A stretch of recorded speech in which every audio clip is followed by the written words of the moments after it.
Hello, my name is Chance, and I'm going to be talking to you about a very controversial subject, lowering the drinking age. Now, prior to 1984, the drinking age was 18, but now, as we know, the drinking age is 21. Why was that? Well, you see, according to MAD wanted to crack down on the deaths of people in that age group, 18 to 20, and they thought that they could really do a good thing. And who could blame them? I mean, that's very admirable. But I feel like they were overstepping their boundaries just a little bit. You see, when you turn 18, like prior to 1984, you're given responsibilities and you're given the right to be an adult.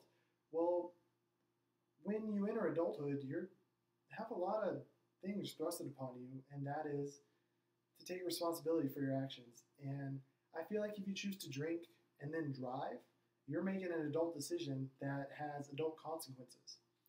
Now, according to the CDC, about 2 in 3 high school students who drink do so to the point of intoxication. This is called binge drinking. They typically drink 5 or more drinks in a row, typically on multiple occasions. Now, if we were to lower the drinking age back to 18, you would cut down on these binge drinkers because a lot of negative things come from binge drinking. Like you have cirrhosis of the liver, you risk greater opportunities to make bad decisions that will impact your life. And I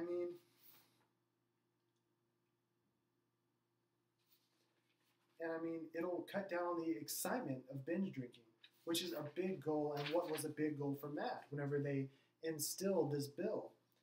Now, according to healthresearchfunding.org, it could reduce or even eliminate unsafe drinking activities if we lowered back the drinking age. By allowing even a supervised drinking ability for those in this age bracket, the age bracket of 18 to 20-year-olds, it could reduce or eliminate risky drinking behaviors that can lead to bad decisions. You see, there are fewer drunk driving accidents in countries with lower drinking ages. In many countries around the world, the legal drinking age is 18. In these countries, they have seen a greater reduction of drunken driving accidents than the United States, where the legal age is 21. Now, if other countries can do this and are seeing positive effects of it, then why aren't we? You see what I'm talking about?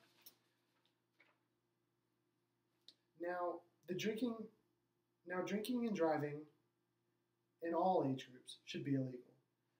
I mean, there's nothing more dangerous than getting intoxicated and putting yourself behind the wheel. That should always be illegal because you're putting lives in jeopardy. Now, if we were to get law enforcement and the government to really crack down on drunk driving and not giving them the 3 strikes rule, or giving them probation, or giving them anything else that isn't better serve as a deterrent, then really that is the root of the problem. You see, we should crack down on the people who are drinking and driving.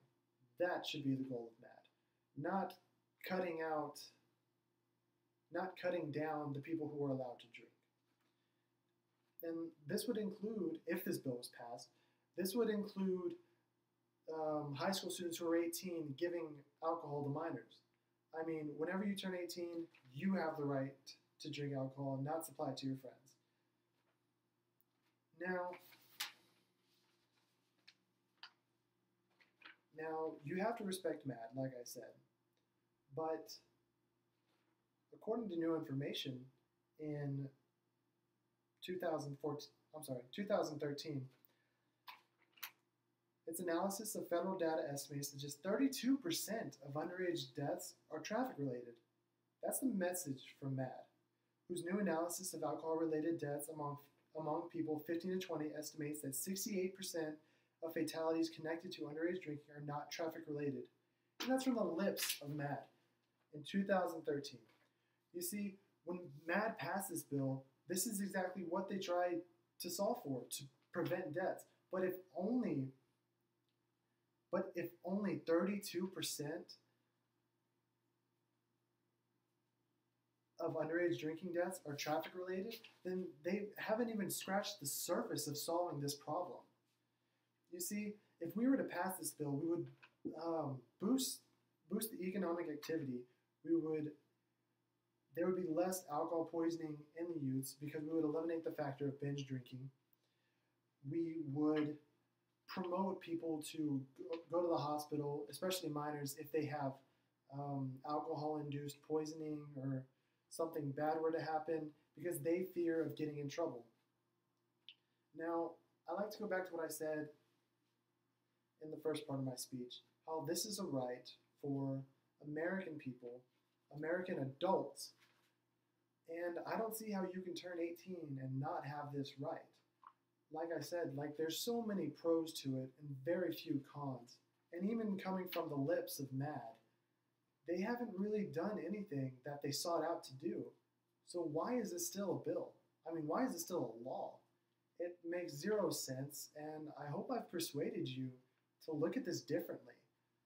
I mean, underage drinking is a problem. Traffic accidents are a problem, but this law isn't solving for anything. So why do we have it in place? And with that, I see no other alternative than to change back the drinking age to 18. Thank you.